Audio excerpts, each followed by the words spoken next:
Que bom que você conseguiu. Vamos lá. Então, vamos iniciar aqui a apresentação, né? O tema de hoje que nós vamos abordar vai ser petição inicial. Deixa eu ver se alguém mais. Isso, ótimo. Então, vamos lá. Minha apresentação, né? Quem não me conhece aqui, sou a Evelyn Santana. Eu apresento aqui o meu currículo e as nossas redes sociais. Quem puder seguir e compartilhar para que outras pessoas possam ter acesso aí aos nossos canais, ficamos gratos por isso, né? E o tema de hoje será a petição inicial, que foi um tema escolhido por vocês, em que a gente vai analisar um caso concreto, e eu acho que isso fica muito mais fácil para entender a prática mesmo do dia a dia, quando a gente analisa um caso concreto.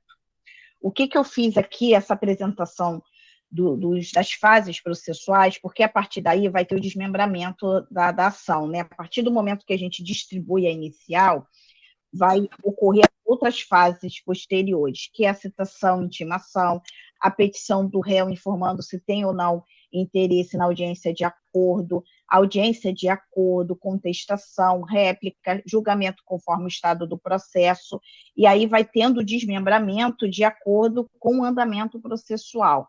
Pode ter extinção do processo, julgamento antecipado total do mérito ou parte do mérito, provas, audiência de instrução e a sentença. A partir da aula de hoje, a gente vai desmembrar essas outras aulas analisando o caso concreto. Não poderá ser esse, porque esse eu vou explicar para vocês que a gente finalizou ele com um acordo, mas podemos trabalhar com outros casos onde a gente vai apresentar a defesa do réu, que seria a própria contestação, e com isso a gente vai analisando casos concretos para que a gente possa falar de toda a fase processual quando a gente distribui uma petição inicial. E aí aqui o artigo 319, ele fala sobre a petição inicial, né, onde a gente indica o juízo que é dirigida a ação, o nome das partes, o fato constitutivo do direito, a fundamentação, o pedido que deve ser certo e deve ser determinado. Então, aqui são os artigos que vêm falando da petição inicial.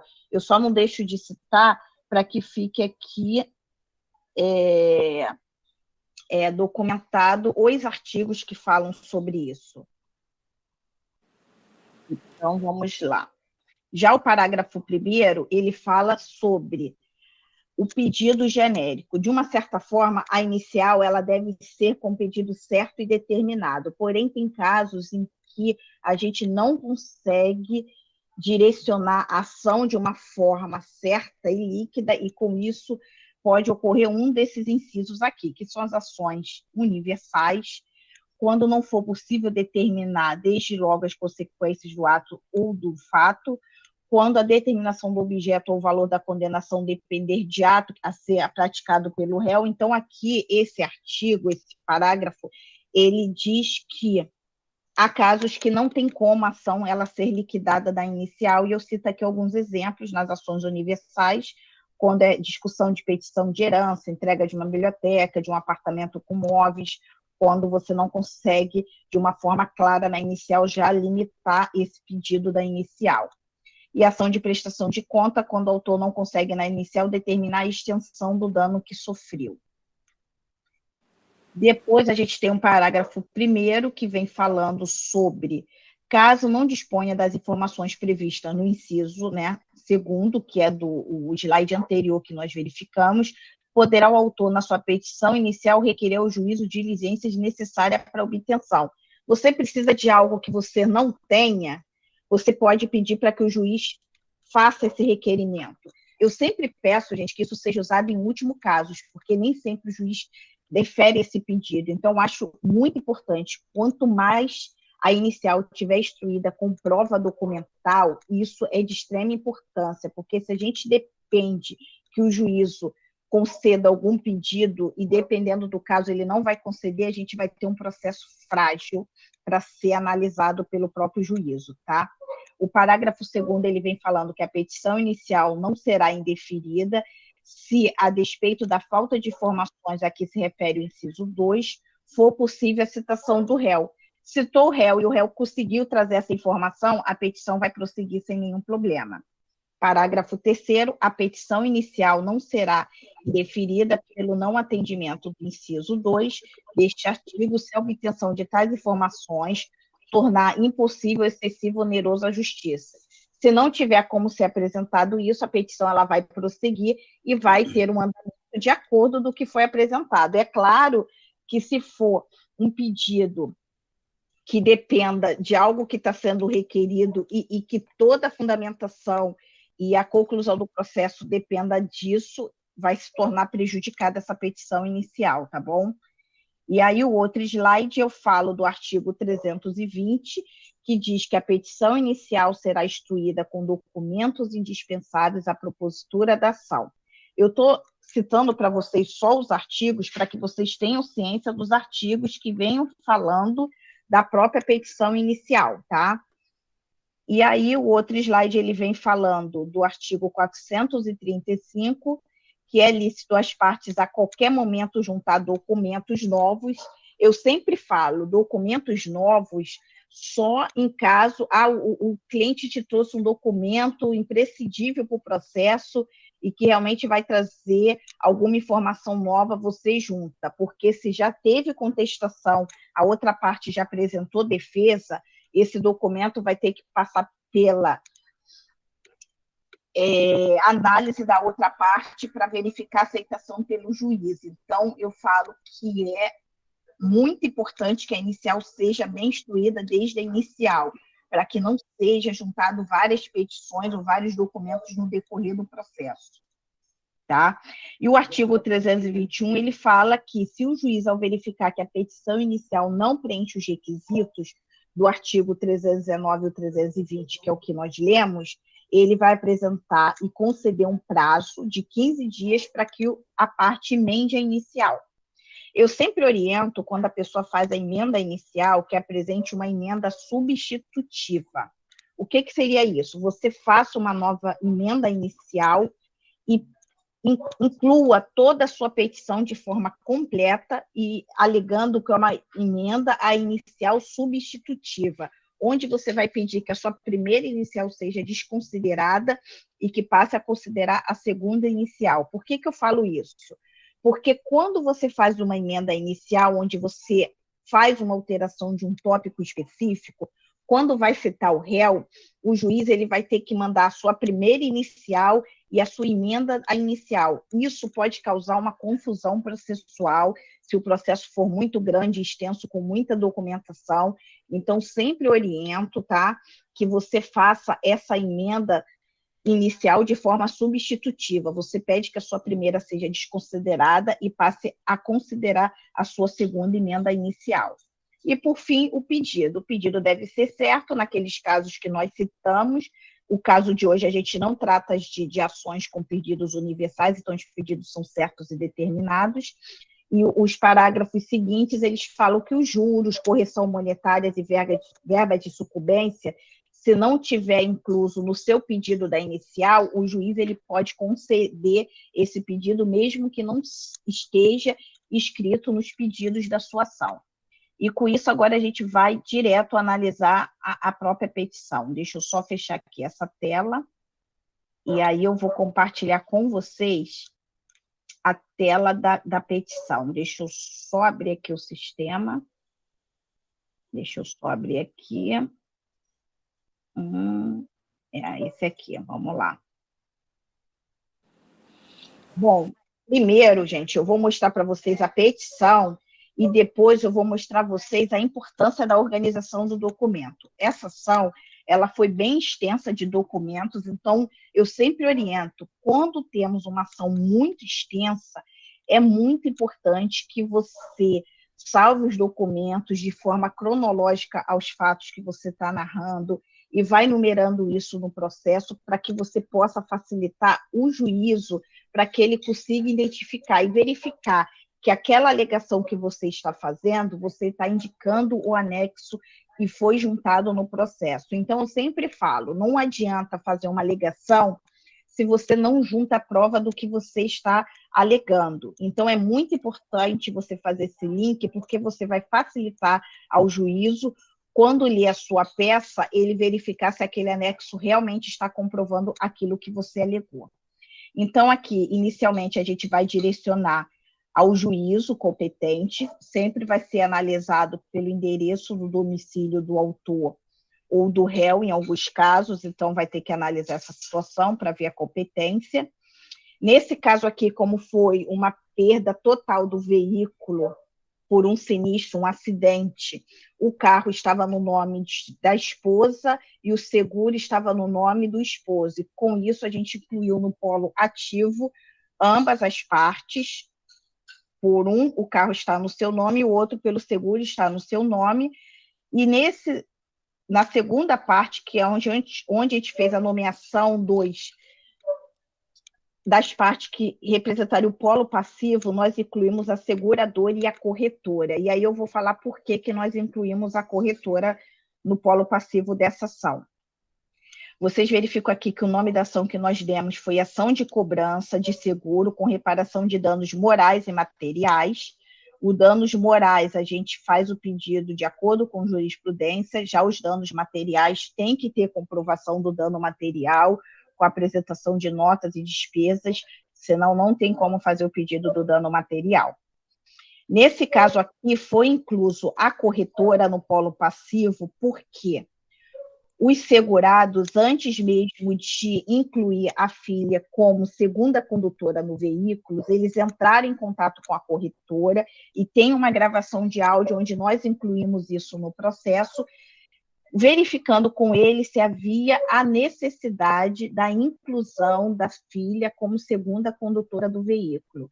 E aí a corretora informou que não havia essa necessidade, tendo em vista que a filha do casal não estava naquela faixa etária de risco, que é entre 18 e 24 anos. É uma faixa etária de risco onde as seguradoras elas acabam alterando o contrato por causa da faixa etária da pessoa que está em risco. Então, a corretora disse, por ela não estar nessa faixa etária, não havia necessidade da inclusão dela no contrato de seguro, e com isso, se tivesse qualquer problema, o seguro ia ser pago. E não foi isso que aconteceu.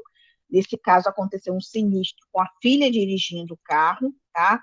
Inicialmente, houve uma perda total, graças a Deus, sem vítimas, mas o veículo houve perda total, ele chegou a ser levado pelo pátio da seguradora, foi levado para quase finalizar o leilão, teve todo o processo administrativo, e aí quando chegou na fase final, que já iria liberar o valor do pagamento da tabela FIP para as partes, o seguro viu e realmente cancelou, e disse que não iria pagar, tendo em vista quem estava dirigindo o carro era a filha e não o condutor que estava no seguro.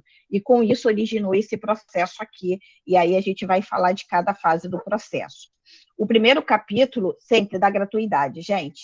A gratuidade tem que ser mais simples possível. A gente tem que comprovar que eles não têm condições de pagar as custas do processo. Aqui eu apresentei o valor que cada um recebia. Os contra-cheques, é claro, é importante que sejam juntados para a gente poder comprovar a hipossuficiência econômica para requerer a gratuidade de justiça para as partes. Após isso, e aí aqui tem toda a fundamentação da gratuidade de justiça, tá? Mas é importante juntar a documentação que comprove isso, que é o contra-cheque ou despesas que a pessoa tem. A pessoa não tem contra-cheque, tem a carteira de trabalho que está desempregada, então vocês vão juntar o que vocês tiverem de documentação para que a gente possa ter fundamentação para conseguir a gratuidade de justiça. Aí aqui da narrativa do processo, aí aqui a gente fala de forma detalhada o que aconteceu.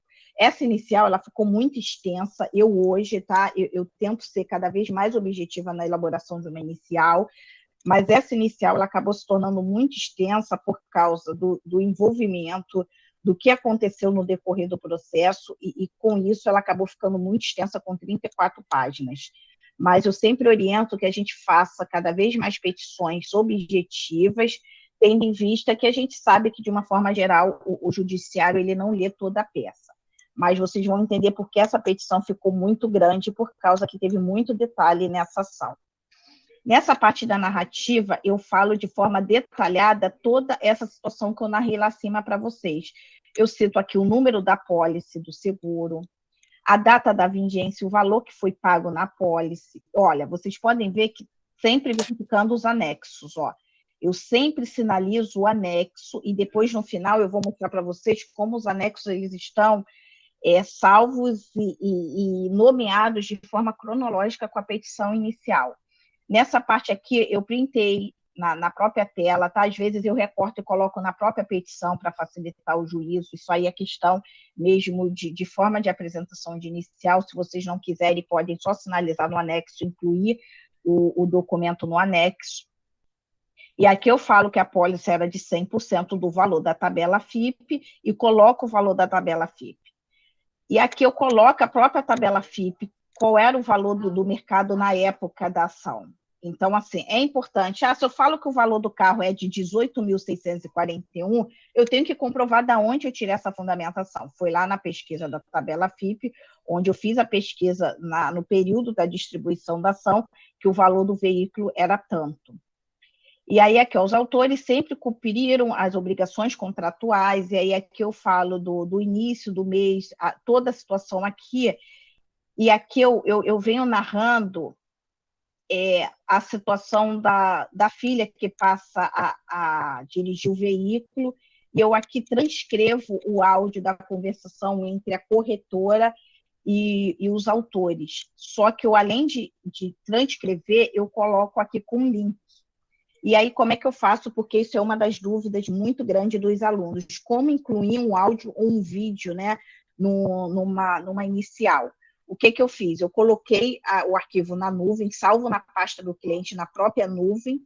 Eu gero um link de acesso. Se fica alguma dúvida, vocês depois sinalizem no próprio comentário, que eu gravo um vídeo explicando como você fazer esse vínculo aqui, criar esse link de acesso. E aí, aqui, quando a gente clica nesse link, e o próprio juízo, ele clica, já vai ser direcionado para o áudio entre a conversa dos autores com a corretora. Então, assim, isso é de extrema importância, porque eu estou fazendo uma alegação, eu falo do áudio, eu transcrevi o áudio, mas eu também comprovo e junto o áudio no processo. E aí, além disso, eu venho aqui narrando, aí venho falando dos detalhes do processo, que foi isso que eu expliquei para vocês acima de toda a fase que gerou o processo. E aqui vem a narrativa de forma detalhada, como houve todo um processo administrativo, e eu fui narrando isso dos processos, que inicialmente o carro ia ser pago e liberado total, o ressarcimento para os autores, então eu vou narrando isso na inicial, de forma detalhada, as datas, os horários que os autores foi tendo esse retorno. E isso, por que eu fiz essa narrativa?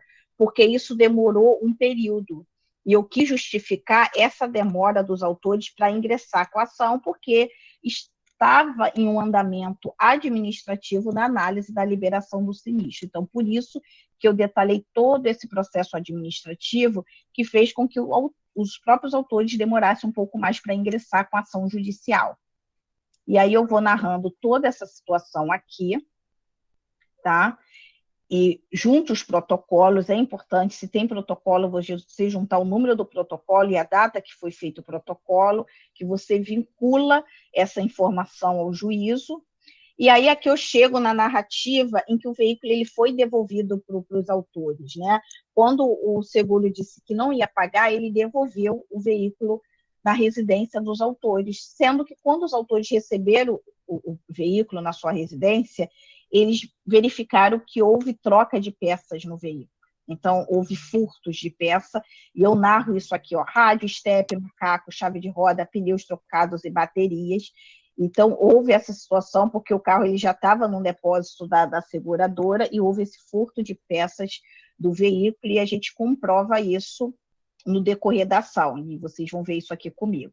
Do mérito, eu falo do capítulo da prescrição, porque poderia ser uma alegação da parte ré, quando fosse apresentar sua contestação, e aí eu apresento esse prazo aqui falando sobre a prescrição, dizendo que o prejuízo ocorreu dia 22 de 9 de 2017, sendo realizado um processo administrativo perante a seguradora para o ressarcimento do sinistro.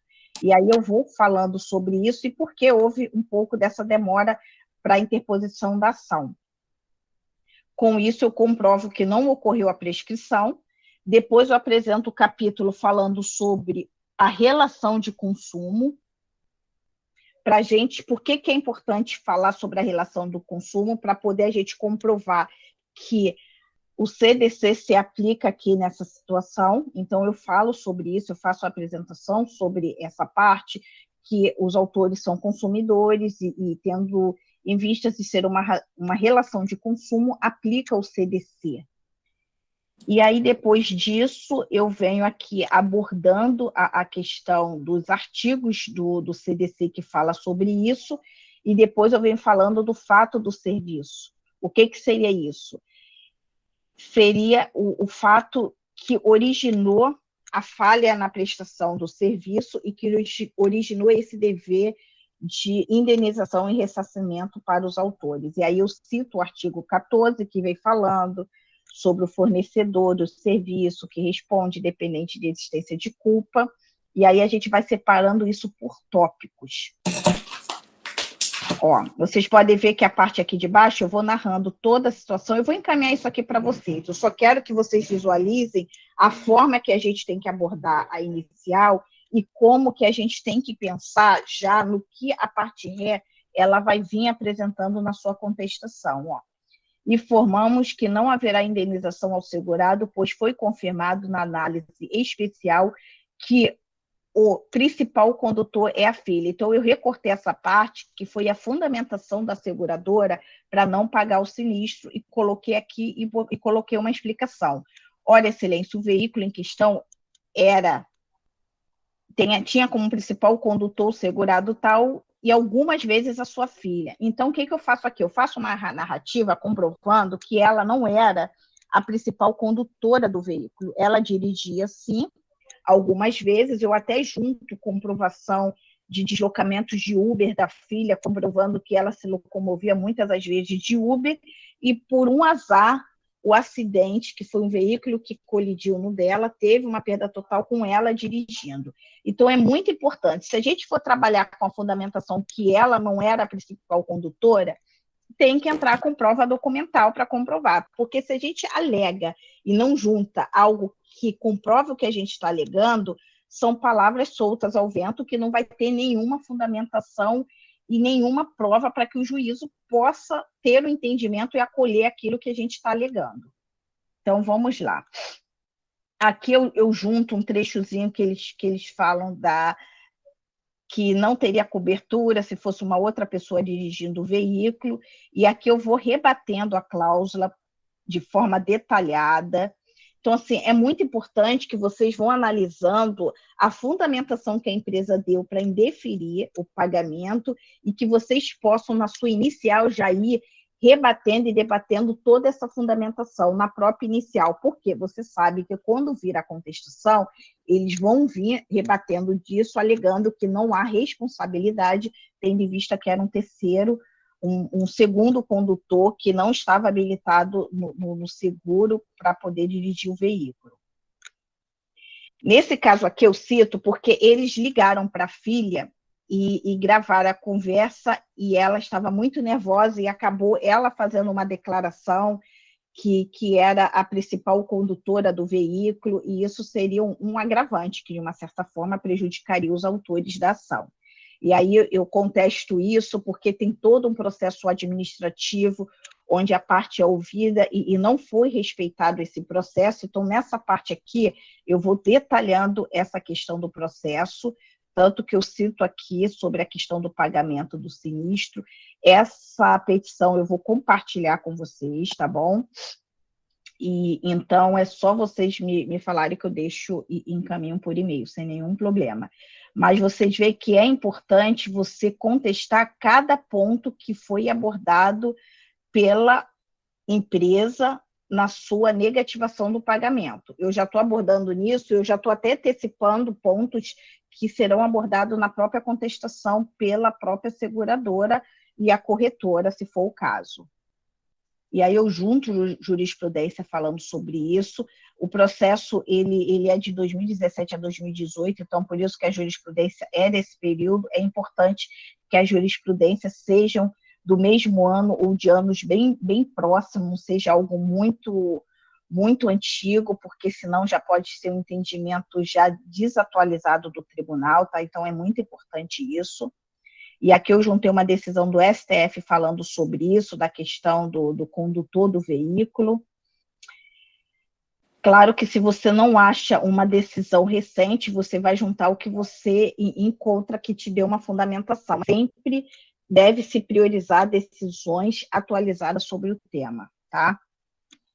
Agora, deixa eu... Aqui, ó, eu venho falando sobre a questão...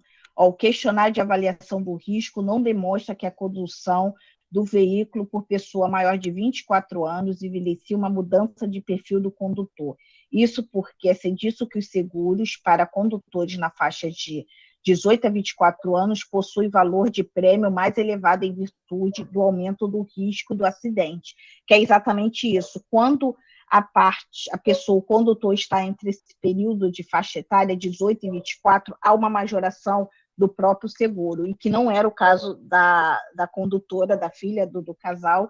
Ele estava acima dessa idade, tanto que aqui eu apresento a idade dela, ela possuía 31 anos, afirmo junto a própria identidade dela para que comprove a idade dela. Então não adianta, eu vou falar que ela tem 31 anos e não junto nenhum documento, comprovo isso com documentação juntada nos autos. E aí depois eu venho falando aqui do contrato do seguro. Eu venho falando de forma detalhada dos artigos do contrato do seguro. Eu venho falando aqui, ó, aí eu venho falando aqui de forma detalhada do contrato para que eu possa verificar e comprovar ao juízo que esse contrato ele não está sendo respeitado, tendo em vista que a ré não quer cumprir, que é o quê? O pagamento do sinistro às partes envolvidas, que nesse caso são os autores. Eu vou botando isso aqui de forma detalhada, tá? E aí depois eu falo do valor do sinistro.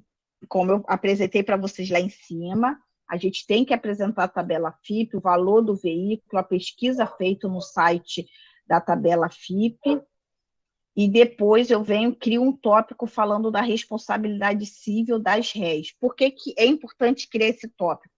Esse tópico aqui, você vai criar a responsabilidade da corretora. Por que nesse caso foi importante a inclusão da corretora? Porque teve uma informação passada pela corretora que vinculou os autores a não fazer. Então, se por acaso o juízo entender, né, que a parte seguradora, a parte resseguradora não tem responsabilidade sobre o caso, eu trabalharia com uma alternância sobre a corretora, porque a corretora passou uma informação, então, no mínimo, a corretora ela deveria ser responsável. Claro que eu tenho jurisprudência dando essa responsabilidade para a própria seguradora, mas por cautela eu incluí a corretora, tendo em vista que a inclusão da filha no seguro só não ocorreu por uma orientação passada pela própria corretora.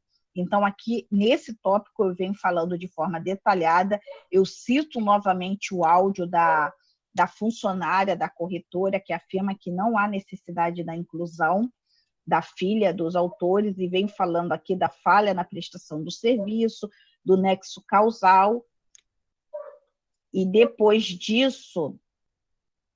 E aí aqui vem de forma tudo fundamentada, tá? Que eu vou encaminhar depois para vocês.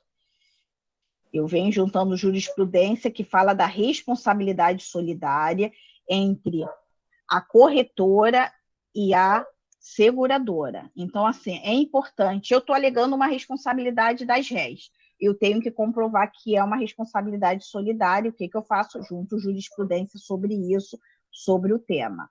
E aí aqui eu peço a responsabilidade de ambas as réis de forma objetiva. E com isso, nós vamos para o outro tópico.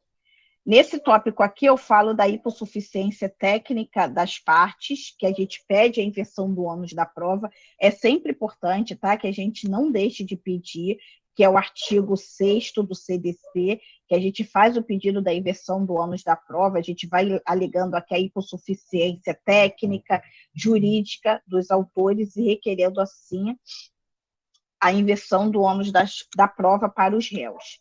E aqui o outro tópico que eu coloquei das trocas de peças do veículo. Como o veículo ele foi parar numa oficina da seguradora e houve trocas de peças, eu coloco isso de forma detalhada aqui na peça. Podemos verificar nas fotos a seguir 3 momentos diferenciados. O veículo antes do acidente, no dia do acidente e após a saída da oficina. O veículo possuía calotas e pneus novos, isso aqui antes do acidente. Então, assim, é importante a gente comprovar. E, assim, nesse caso, os autores eles tinham fotos do veículo, então nós juntamos isso de forma bem detalhada na inicial para verificar que houve realmente troca de peças do veículo. E aqui a gente sinaliza isso, o veículo, ele com as rodas, as calotas. E aí, aqui depois do acidente, vocês verificam que as rodas estão intactas, as calotas estão intactas, e aí depois da saída da oficina, é visível, né? Eles só não tinham foto interna do veículo, mas era visível aqui que os pneus foram trocados, foram colocados pneus carecas, tiraram até as próprias calotas do veículo, e aqui foi visível, quando chegou na casa, eles ficaram surpresos aí dessa troca, e foi essa alegação que nós fizemos de várias peças que foram furtadas do veículo, como macaco, chave de roda, pneus trocados, até a própria bateria do carro foi trocada. E aí a gente fundamenta o dano moral, tá? A gente faz o pedido do dano moral aqui, pede o caráter punitivo, pedagógico, né? A gente sabe que tem uma limitação do tribunal para condenação, sendo que eu falo sempre, é de extrema importância que o seu pedido de dano moral esteja fundamentado em jurisprudência. Verifica aqui que eu faço pesquisa com casos semelhantes e vejo quanto que o tribunal condenou. Nesse caso aqui foi 8 mil de dano moral, tá? Eu marco aqui, ó, na própria peça e na própria jurisprudência que houve uma condenação de 8 mil reais, faço uma outra pesquisa, verifiquei aqui que foi de 6 mil reais, e aí eu peguei um valor intermediário, eu fiz um pedido de 7 mil reais de dano moral para cada um dos autores, é claro que isso é mérito, o juiz pode conceder em totalidade, como não conceder o pedido, ou conceder um pedido menor. Do dano material, o dano material foi como eu falei lá em cima, é importante que o pedido de dano material ele tem que ser fundamentado e com prova documental do dano que foi sofrido pela parte. Então, quando a gente aborda sobre o dano material, a gente está falando sobre valores que foram gastos pelas partes, nós temos que comprovar isso. Ó. Pagamento de franquia de vidro, eu junto o documento do pagamento nas folhas, anexo 47. Locomoção de Uber, que a gente alegou que as partes ficaram se locomovendo de Uber durante o período, eu junto a comprovação documental das despesas que as partes tiverem. Então, é de extrema importância. Não adianta você apresentar um valor se você não comprova a despesa que a parte teve em relação ao seu pedido de dano material. E com isso, os pedidos. Gente, é muito importante que vocês, quando forem fazer o pedido, vocês verifiquem se tudo que você narrou acima está no seu pedido. Às vezes você acaba esquecendo de incluir um pedido. Então, eu sempre pego uma outra página, abro e vou debatendo tópico por tópico para ver se eu coloquei todos os pedidos de acordo com a petição inicial, tá? Isso é uma estratégia minha de trabalho, mas eu faço isso para que eu verifique e não corra risco de eu esquecer nenhum pedido que foi formulado na própria inicial. Aqui fala o primeiro tópico da gratuidade de justiça. O segundo tópico, eu peço reconhecimento da existência da relação de consumo, que foi aquilo que eu falei com vocês, o pedido do reconhecimento da relação de consumo e aplicação do CDC para o caso em si. Aqui eu peço que seja condenada as partes de forma solidária, e aí eu faço a fundamentação. O reconhecimento das responsabilidades civil das réis no formato, na forma objetiva, artigo tal, e aqui eu peço a intimação da testemunha, nesse caso a gente tinha testemunhas para serem ouvidas, então a gente já pede aqui a intimação das testemunhas, e no outro tópico eu faço o pedido do dano moral, e depois o pedido do dano material. E, por fim, eu peço o pedido do ressarcimento do veículo conforme a tabela FIP, devendo ser corrigido, né, com a correção monetária e juros até o efetivo pagamento. E aqui a condenação das custas e honorários, que é de praxe a gente pedir, e a audiência. Você vai indicar na sua peça se você tem interesse ou não na realização de audiência de conciliação. Como nesse caso aqui, eles tentaram de todas as formas acordo antes do ingresso da ação, nós já manifestamos o desinteresse na audiência de conciliação. E aqui o valor da causa, você sempre vai trabalhar com o valor que você está pedindo, fazendo o somatório do dano moral, do dano material e do valor do veículo, e aí a gente apresenta o valor da causa. E caso tenha alguma prova a ser produzida, se for o caso, o pedido de prova testemunhal, de prova pericial, você vai colocar aqui na parte de provas, pedindo para que seja definido pelo juízo. Então, agora eu vou abrir para que vocês possam tirar suas dúvidas sobre esse caso concreto. Nesse caso aqui, houve um acordo, tá? Porque as partes, eles não queriam mais prorrogar o processo. Esse processo, ele demorou muito para ser sentenciado, e com isso foi feito um acordo no processo. O valor fechado, na época, foi de 32 mil. As partes ficaram super satisfeitas com o valor, porque ultrapassava aí o valor do veículo, a gente fez a correção, fizemos a análise dos riscos da ação, e eles ficaram satisfeitos, e o acordo foi feito nesse valor. Juntamos esse acordo nos autos, e o juízo homologou, dando a sentença homologatória do acordo. E agora deixo aqui fechar a tela, e vou abrir para que vocês possam tirar dúvidas. Deixa eu só interromper aqui, para que vocês possam tirar dúvidas sobre o caso. Deixa eu só interromper. Vamos lá, gente. Podem tirar dúvida agora sobre o caso. Ô, Evelyn, nesse caso, não tem que ter perícia? Não teve que ter perícia ou não? Não precisou, tá? Porque, assim, não houve a perícia, apesar da gente ter deixado indicado na inicial, eles juntaram contestação, não pediram perícia, e logo depois da contestação, eles entraram em contato oferecendo uma proposta de acordo. Inicialmente, eles apresentaram uma proposta de 22 mil. E sempre eu falo, gente, quando a empresa ela vem apresentando um valor inicial, vocês nunca aceitem, porque aquele valor inicial que eles têm é o mínimo. Então, sempre o mínimo. Então, vocês pedem para documentar por e-mail. Eu sempre peço que seja enviado por e-mail a proposta, para que a gente possa analisar. Eu converso com o cliente, nesse caso eu marquei reunião, eu fiz análise do processo, os clientes eles estavam passivos até aceitar os 22 mil, mas aí eu fiz uma contraproposta e chegamos aos 32 mil, e eles ficaram hiper satisfeitos com a proposta do acordo. Tem sempre que negociar, né? Porque sempre, tá? O inicial é sempre lá embaixo, né? Você começa... Isso aí. E a parte contrária é com valor lá em cima, né? Claro, exatamente. Mas podem falar aí, pode tirar dúvida que vocês tiverem sobre o caso. É claro que a gente não consegue ler toda a peça, até porque o objetivo aqui não é a leitura da peça, mas sim que vocês vejam um link que é feito para o desmembramento da ação. Eu vou aqui só compartilhar com vocês, para que vocês possam ver a questão da organização da ação. Ver se vocês conseguem visualizar aqui, olha. Vocês estão conseguindo ver a tela da organização dos documentos? Sim.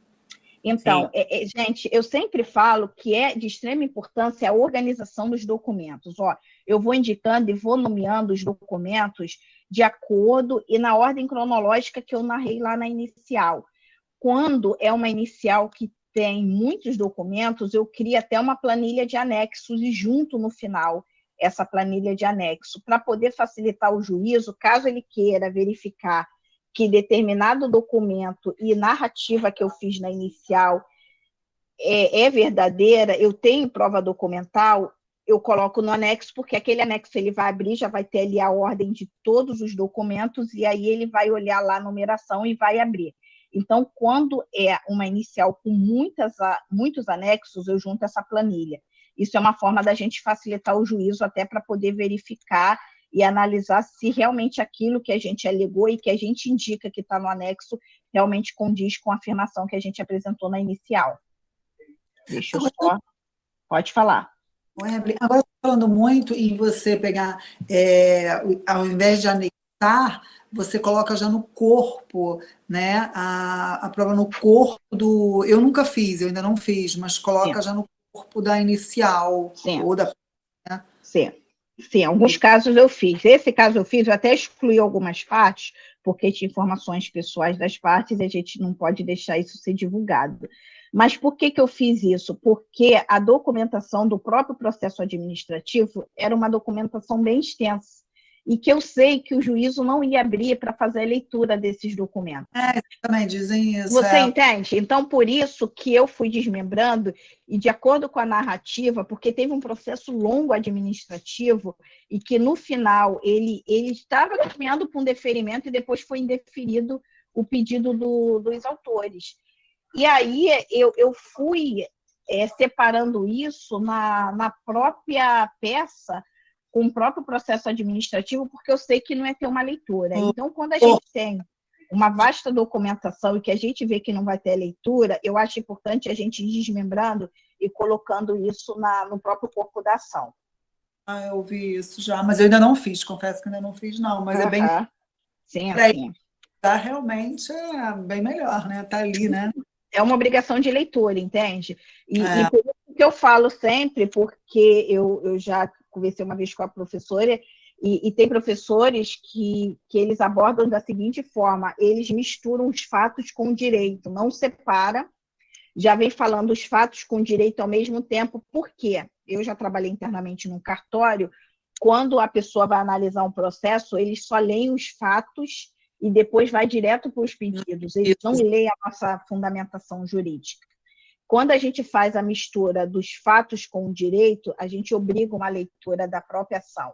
Em alguns casos eu faço isso, porque quando, assim, a forma que nós temos hoje de estratégia de peça é separar a tutela, né? Que é a ordem básica que nós temos de estrutura de peça, separar a tutela, separar fatos, separar do direito, mas em alguns momentos a gente faz essa junção de fatos com direito, porque a gente acaba fazendo uma leitura de forma obrigada, né? Ele tem que ler aquilo e acaba lendo a sua fundamentação para ele entender do qual é o caso, ele tem que ler o fato. Então, às vezes, eu já faço até a inclusão do próprio direito na própria narrativa dos fatos para que isso seja lido pelo tribunal. A única coisa que eu acho realmente, assim, eu não concordo mesmo, e eu não faço isso, é citação de jurisprudência, sim, quando você é um caso, né, que você tem a discussão, você tem que colocar, para ele poder, né, ver o que é decidido, né, quais as decisões que foram tomadas em relação a isso. Mas é citação de, sabe, direito, de pegar livros, eu acho isso muito chato, de autores, porque ele tem obrigação de conhecer e ele não para ler isso. Sim. Então, o que eu falo sobre isso? E assim, é o que eu falei para vocês. Hoje eu tento fazer cada vez mais as minhas petições mais objetivas. E isso é importante para a leitura. Então, assim, eu não venho falando a história do direito. Então, assim, como é um direito bem evidente, eu vou bem direto ao pedido. Quando a gente tem pedidos que têm divergência de entendimento no tribunal, então eu coloco jurisprudência, eu coloco entendimento de doutrinador. E por que eu falo isso, tá?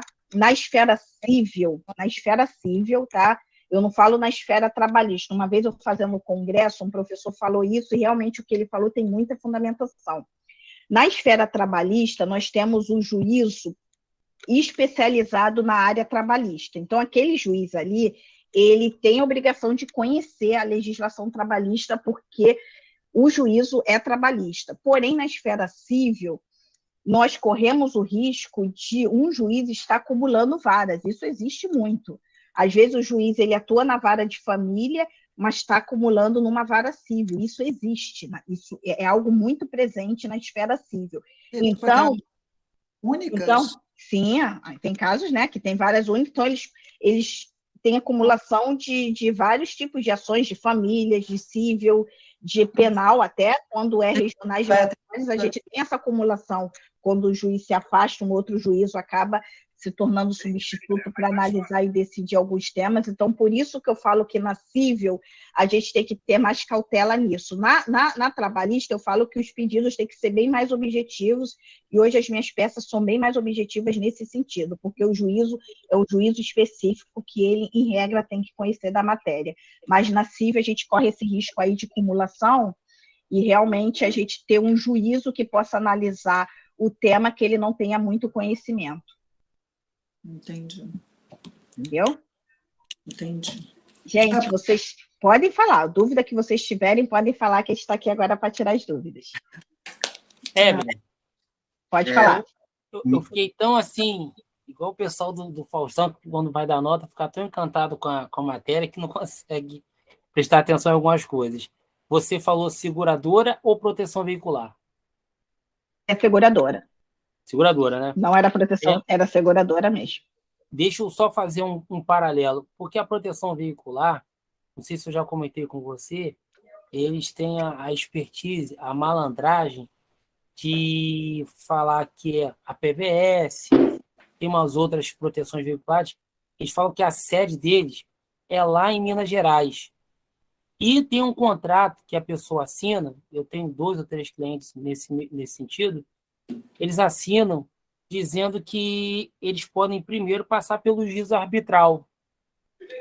E eu sempre questiono aquele fato de que eles fazem um serviço paralelo, né, de prestação de serviço. Então, em uma eu não consegui, que foi em São João de Meriti, mas aqui em Nova Iguaçu eu consegui fazer com que o juiz entendesse, né, que eles fazem um serviço análogo à prestação de serviço, a prestação do CDC. Aí o que acontece? No de São João de Meriti, que foi negado, eles falaram que primeiro tinha que passar no juízo arbitral. Então, assim, deferindo, né, a minha petição a minha inicial.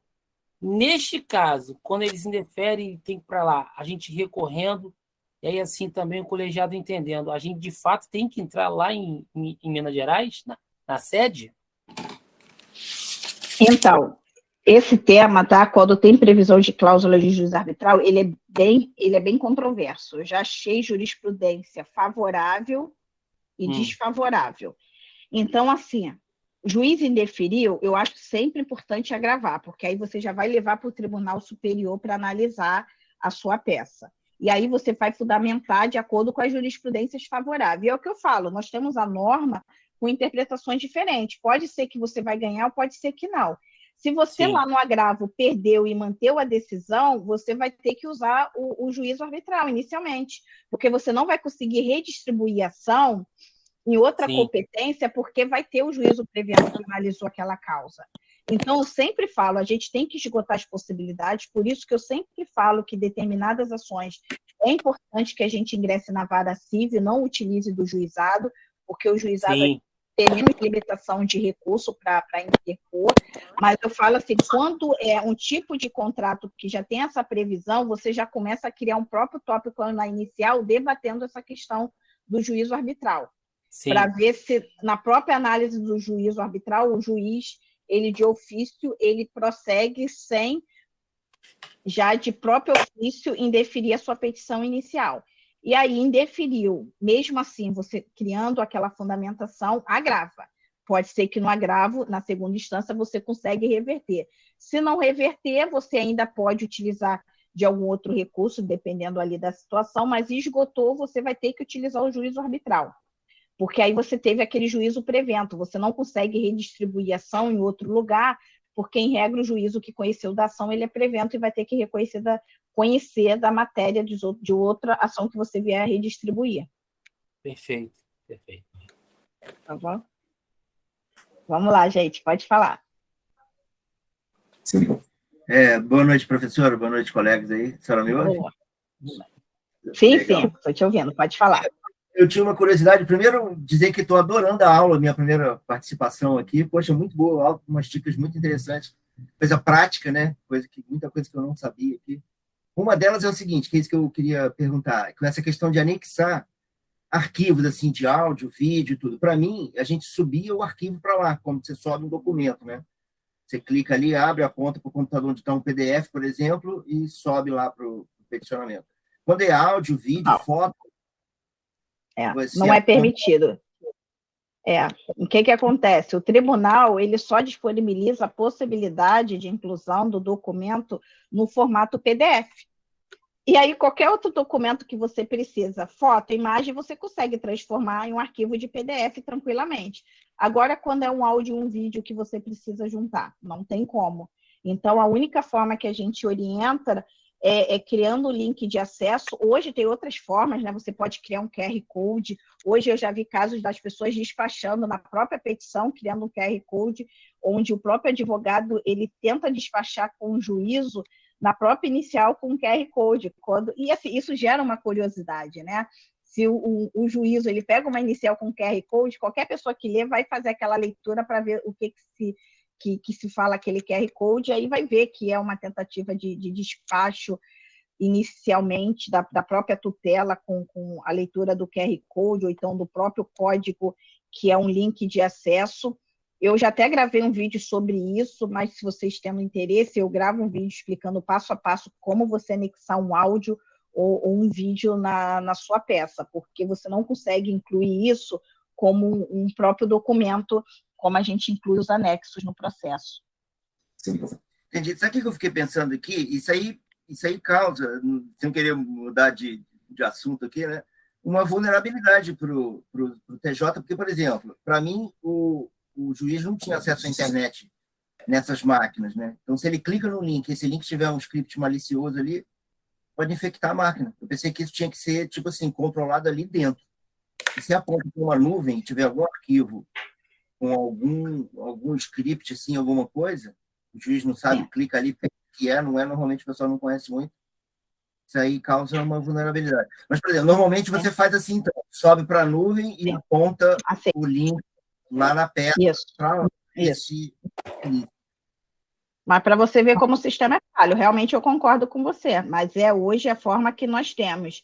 Porque, por exemplo, nós já teve uma fase que juntávamos CD, só que tem juízo que nem está aceitando mais CD, você ir no cartório e acautelar em cartório CD. Porque hoje, como os processos eles estão eletrônicos, então essas partes físicas elas estão sumindo no cartório. Então, eles não querem nem essa responsabilidade de ter acesso ou arquivar um CD, até pela perda do próprio documento no próprio cartório. Então, assim... Nos casos, também você pode deixar um pendrive, né? Sim, mas tem juízo que não aceita. Tá? Eu já tive casos aqui, por exemplo, eu tive um caso que a gente pediu, não foi nem uma questão de áudio ou vídeo, mas era para acautelar um relógio, que era um objeto de discussão no processo, e o juiz indeferiu na seguinte fundamentação, que não existia um espaço, um local para armazenar bens para ser acautelado em juízo, e aí marcou um dia e horário para que o bem fosse entregue no cartório. Então, para você ver que o próprio cartório ele não quer criar mais hoje essa responsabilidade de cautelar. Claro que isso é tudo uma tentativa, isso pode ter um entendimento de cada cartório, tem cartório que possa aceitar ou não, mas em regra eles... No Fórum da Barra eles aceitam. Oi? No Fórum da Barra eles aceitam. Aceitam, então, você vê, lá eles aceitaram. Lá na Leopoldina eles não aceitaram, mas pode falar. Desculpe. Outra questão interessante é essa questão das provas, né? Porque, por exemplo, o pessoal às vezes pega um print, simplesmente um print ali, isso aí pode ser facilmente alterado ali, não sei se tem uma veracidade, tem que fazer um... Sim, a Adriana, ela até fez uma pergunta nesse sentido, né? Recentemente saiu até uma decisão, não sei se vocês viram, do STJ, falando que os prints de WhatsApp não poderiam ser utilizados como meio de provas, exatamente o que a Mel falou. A manipulação da prova, da alteração da prova, e aí o que a gente orienta, tá? Isso até já foi um caso que nós levamos para o escritório, de um caso até que a gente vai ter que fazer uma prova de mensagens de WhatsApp, é que você vai no cartório de notas com seu celular, tá? E aí pede o cartório, o tabelião, ele transcrever aquilo ali e dar uma veracidade que o conteúdo daquela conversa no WhatsApp tem veracidade, ele transcreve aquilo e dá uma fé para que você anexe isso no processo. Isso é uma forma de prova, mas que mesmo assim ainda pode ser questionado pelo juízo, tá? Se quando você levou o celular no cartório de nota, você já fez uma manipulação das provas para serem juntadas no processo, mas não deixa de ser uma tentativa de você provar e utilizar esse meio de prova do WhatsApp. Agora em família eu tive que fazer isso. Tudo mas foi aceito. Mas você só juntou ou você foi levando no cartório? Cartório, porque era questão de família, envolvia menor. Isso, então. Eu vou ter um caso bem semelhante a esse, Fátima. A gente está prorrogando essa situação, mas é um caso exatamente disso. Então, para a gente tentar, tá, gente, dar uma autenticidade maior para o documento, até porque hoje, bem recente, se vocês quiserem, eu vou depois buscar essa decisão do STJ, encaminho lá no grupo, mas o STJ dizendo que o WhatsApp não é meio de prova. Então, para a gente ter uma garantia, se aquilo ali é o único meio de prova que a gente tem para comprovar aquilo, para dar uma autenticidade maior, leva o celular no cartório, pede para transcrever, isso vai ter uma autenticidade maior e a gente junta isso no processo. Você vê lá que no caso da Fátima foi aceito pelo juízo. Sim. Ei, professora, uma situação aqui. Eu estou pesquisando sobre essa questão de provas. Eu descobri um serviço, não sei se a senhora conhece, chama Verifact. Veryfact. .com.br. Eles têm um sistema que eles fabricam, eles produzem a prova usando blockchain, uns recursos que garantem a veracidade, data, horário, tudo certinho, e aí você salva como um vídeo, você captura a tela do seu computador, você está navegando, clica ali, abre o WhatsApp, vai lá, mostra as mensagens, executa um vídeo, executa um áudio e anexa isso no processo. Né? Assim, realmente... Depois você até compartilha lá para a gente no grupo, porque eu realmente não conhecia isso. Tá? Vou pôr lá, sua licença. Ele é muito mais barato que uma ata notarial, é na hora, porque às vezes, tipo, um fim de semana, de noite, até você chegar no cartório, aí às vezes a prova já sumiu. Então, assim, é interessante que eu já vi uma jurisprudência que estão aceitando esse tipo de prova. Um negócio interessante. Muito bom, claro, por isso que eu falo. Bota lá depois para a gente ir lá no grupo, porque aí até para a gente ter ciência. E é o que eu falo, aqui é sempre troca de informações, tá? Eu sempre deixo isso claro, a gente está aqui trocando informações e experiência, onde cada um de nós vai aprendendo com o outro, mas essa informação sua é muito boa e com certeza vai ser muito útil para todos nós. Com certeza. Né? A Lely vai colocar lá no grupo para a gente. Gente, tem mais alguma dúvida? Se tiver, podem falar. Não, eu estou ok. Tá ok, André? Eu estou tentando elaborar uma pergunta aqui no sentido da petição inicial, mas foi tão completo. Você não deixa nem margem. É aquilo ali, assim, eu fico assim, muito satisfeito. Mas, realmente, assim, o caso concreto, eu acho, professora, que deveria, dentro dessa possibilidade de mostrar o caso concreto, e a senhora, da mesma forma que a senhora falou, a gente abrir aquele danado daquele PJE, né? Sim, é o que eu falo, na prática. Que é o sofrimento que as pessoas têm. Eu tenho, né? Antes de conhecer a senhora, eu tinha, agora não tenho mais. Esse sofrimento PJE, porque ali fica muito nítido, né? Fica muito claro, evidente, a gente fica empolgado, mas quando a gente parte para a prática, propriamente dito, de ligar o PJE e tentar fazer, naquele caso ali não foi PJE, eu acho que é processo eletrônico aquele, né? Mas o eletrônico ainda está fácil. O PJE, eu pelo menos levei uma surra. Eu não estava cadastrada, imagina. Então, aí eu acho que se unir essas informações que a senhora passou para a gente, né? E a senhora didaticamente passado, eu acho que seria mais legal, até mesmo porque eu tenho dificuldade com relação ao áudio, como a senhora falou, orientou ali, eu acho top. Eu vou ter uma audiência agora, dia 16, que foi transcrito um áudio, né, dessa forma como a senhora falou. Colocaram na nuvem, e na audiência lá, eu creio, né, que o juiz vai fazer o uso disso, ou se já fez, que está lá, vai clicar no link e vai para lá. Mas no início teve uma certa resistência, porque estava muito difícil, não sei se é porque não funcionava direito, ou não sei se porque o prazo expira, não sei quanto tempo fica, né? E essas questões também, né? Não, mas assim, vocês deixam a sugestão até para a próxima aula, do que a gente vai abordar. Mas a gente pode trabalhar com o sistema, abrindo um processo, explicando todo o detalhe. É o que eu falo, vocês vão direcionando os próximos temas, né? Nós trabalhamos sobre viabilidade processual, contrato, hoje petição inicial.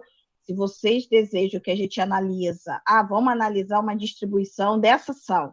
O próximo tema, a gente vai fazer a simulação de uma distribuição de ação, eu só não vou finalizar, a não ser que o inicial preste para finalizar, mas aí a gente pode pegar essa própria inicial e trabalhar numa simulação de distribuição no próprio PJE e no outro sistema, porque eu não sei ainda como é que está a questão da distribuição, se quando distribui, se está já direcionando para o próprio PJE, né? Sim, já está. Agora, o PJE, só você ligar para o suporte, eu, pelo menos, utilizei, porque eu não estava conseguindo, e eles mandam um passo a passo pelo e-mail, e aí deu errado o meu também. Eu liguei novamente e ela foi comigo, foi maravilhoso. E a pessoa foi comigo ali, me dando passo a passo, e aí nós descobrimos ao final que o meu problema era justamente o cadastro. O meu cadastro foi feito de uma forma errada e eu não estava como advogada, por isso eu não conseguia. Não, é impossível que você não consiga. Eu falei, mas eu estou aqui. E aí foi ver, era o cadastro. Então, assim, dúvidas, eu acho que é maravilhoso o PJE, você ligar para um suporte, até do próprio processo eletrônico. Eles estão dando realmente esse suporte. Eles estão dando mesmo, verdade. Na trabalhista, sei que o sistema foi implantado, teve muito esse suporte na esfera trabalhista, e agora é o sistema que está sendo implantado no próprio TJ. A Adriana, ela fez a pergunta aqui, né? Deixa eu ver. Então, Adriana, parabéns aí, pegou a carteirinha e o token. Tá bom, a gente pode trabalhar com esse tema aí, simular uma distribuição no PJE e até no próprio portal de serviços do TJ.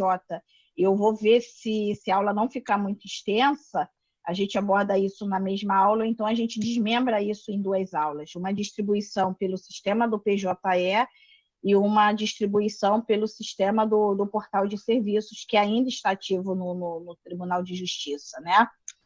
Eu vi que o Kemel compartilhou lá com a gente o link, aí ela até perguntou aqui, o Kemel, olha, nesse caso, o cliente deve baixar o aplicativo e ele mesmo faz a autenticação do documento? Não, você faz tudo pelo site. Como é que funciona? Você faz o cadastro, aí você entra lá e fala, eu quero capturar uma prova. Essa prova, naturalmente, é uma prova digital, né? Alguma coisa que alguém escreveu no Facebook, numa rede social, WhatsApp, alguma coisa, um vídeo e tal. Você vai lá, como se você estivesse navegando, abre, executa o vídeo, tudo. Enquanto isso, a sua tela está sendo salva. Só que qual é a diferença disso? Esse sistema, ele explica lá melhor, né, tecnicamente, mas ele usa um sistema de blockchain que tem uma confiabilidade tipo a de um banco, por exemplo. Então, registra data, hora, qual foi o computador, você não tem como alterar isso depois. Então, essa credibilidade que ele traz para a prova, dizendo, isso aqui você pode confiar que foi feito nesse dia, nessa hora, por essa pessoa, a partir desse computador, usando tal IP, traz várias informações, assim, que podem ser verificadas, né, para conferir a autenticidade daquele documento. Eu achei isso super legal. E sai muito mais barato do que uma ata notarial, por exemplo, e tem essa facilidade de você fazer na hora, né? Você está ali no momento, você cria uma conta e bota créditos. Aí acho que cada captura que você faz custa um valor. Muito bom. Bem interessante. Deixa eu aproveitar que eu já estou com a palavra aqui. Esse tema de distribuição, para mim, é especialmente interessante, porque acho que o pessoal não sei se sabe que eu sou deficiente visual, né? Então, assim, eu tive algumas dificuldades com a questão da acessibilidade lá no portal. Sim. Aí vai ser ótimo a senhora estar fazendo e eu acompanhando aqui, porque talvez eu consiga, de repente, não sei se tem acessibilidade ou não, vi outras pessoas reclamando, não sei se a senhora sabe. Sim. Essa questão. Essa questão, eu tenho que criar uma conta, porque, por exemplo, eu já tenho um token aqui, eu comprei da Certisag, mas nunca consegui usar, porque nunca consegui fazer funcionar. Sempre que está faltando alguma coisa. Eu tenho feito assinatura pelo portal GovBR. Só um minutinho, Kemel. Eu vou encerrar aqui a gravação, aí a gente vai continuar aqui, só para eu fazer os esclarecimentos. Agradeço a todos aí pela presença, gente. Então, próximo tema, a gente vai trabalhar sobre a distribuição de uma inicial, né, no sistema do PJE e no próprio sistema do portal de serviços. Se essa aula ficar muito extensa, eu vou desmembrar ela em 2 aulas, e com isso a gente vai trabalhar com passo a passo na distribuição nos 2 sistemas do Tribunal de Justiça do Rio de Janeiro. Agradeço a todos aí pela participação e até a próxima aula.